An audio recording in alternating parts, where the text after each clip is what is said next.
Well, 2022 has seen conflict, economic uncertainty, and extreme weather events bring the issue of food insecurity back to the fore. Today, the Biden-Harris administration unveiled an $8 billion in private and public sector pledges at the White House's Conference on Hunger. Those funds will be put toward ending food insecurity in the U.S. The global picture, however, remains very uncertain. Here to weigh in on that, let's bring in International Rescue Committee President and CEO David Miliband. David, it's great to talk to you today. When you think about what the White House is doing, I mean, this is the first time they have held a hunger conference in decades, which really points to the pressures they are seeing, especially domestically, but especially internationally as well. Higher food costs. We're talking about food banks seeing increasing demand. Talk to me about what it is you're seeing through the IRC right now. Thanks very much for linking the domestic issues to the international in such a clear way. The Biden administration is indeed launching an extraordinary plan to tackle hunger within the US. For many people around the world, it might be surprising to hear the levels of hunger within the US. But globally, we're facing a more than doubling of extreme hunger around the world. 345 million people around the world who are just shy of famine in the United Nations system for grading food insecurity. Food insecurity sounds like something that's rather obscure or not particularly practical. In fact, it means that you're not getting a daily meal. And for 345 million people, that's because their food is being washed away by climate crises like in Pakistan. Access to food is being blocked because of conflicts, like in places like Yemen would be a good example. And also because they can't afford to buy food, which is the situation in Afghanistan. And the International Rescue Committee is a global humanitarian charity founded in New York by Albert Einstein, but operating globally.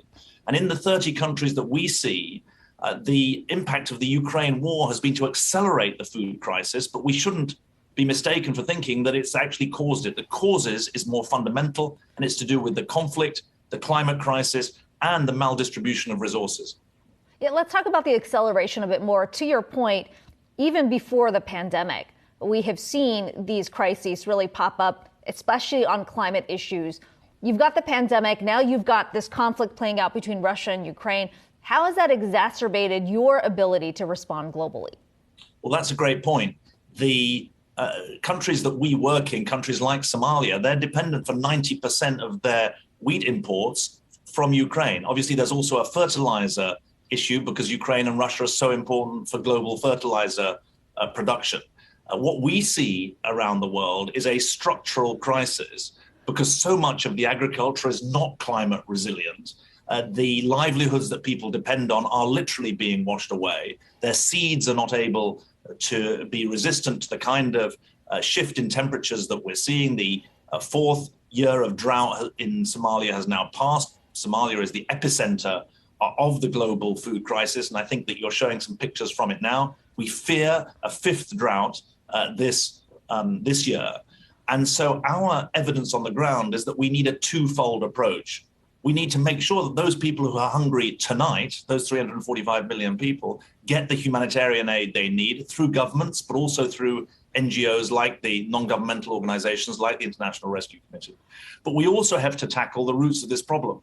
And that means taking seriously the need for the adaptation to climate change to be a global priority, not just one in the rich countries. And it's poor countries, which after all have contributed least to the climate crisis, that are most exposed to its ill effects.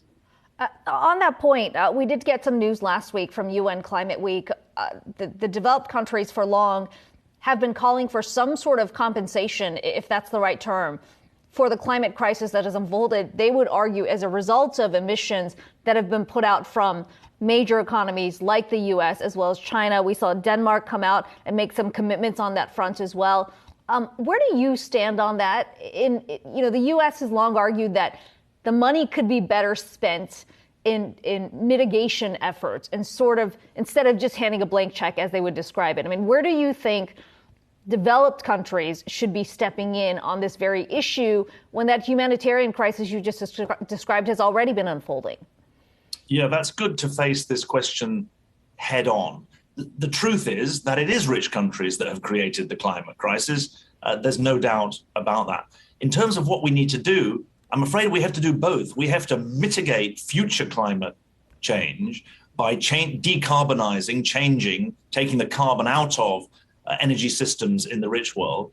We also have to mitigate future danger by helping the poorest countries develop in a way that doesn't repeat our mistakes. But we also have to adapt. I'm afraid it's too late now to have a choice between mitigation and adaptation. If we'd been talking in the 1980s or 1990s, we could have focused on mitigation. Today, in the 2020s, we have to decarbonize our economies fast, but we also have to help not just the poorest countries, all countries adapt to the reality that climate change is not just an issue for our children or our grandchildren, it's an issue today.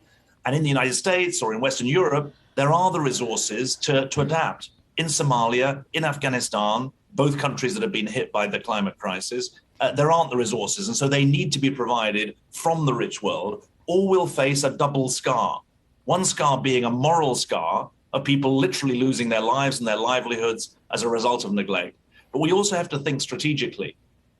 People will move if they don't get the food and the support that they need. And so out of strategic interest, never mind moral interest, I think it's imperative that we act on both ends of this crisis. Finally, I do want to ask you about what's been playing out in Russia, Ukraine. I know you've been on the ground over the course of the last several months. We've got what has been described as these staged referendums, sham referendums, the White House has called it, that has essentially set things up for annexation in these Russian-controlled regions of Ukraine. You've been on the ground trying to help those that have been displaced. What does that situation look like more than 6 months into this conflict? Yeah, we've been on the ground, the International Rescue Committee, since the beginning of the crisis, actually since before the crisis, because we saw what was coming, both in the east of Ukraine and in the center of the country. The truth is that there are two things going on. In most of Ukraine, people who've been displaced by war are okay. They're afraid for their brothers and husbands or fathers who are fighting, but they're okay and they're getting good support from organizations like mine. If you're in the conflict zone, if there are missiles around you, if there's fighting around you, it's obviously very dangerous indeed, and that's why you're seeing continued flows of people.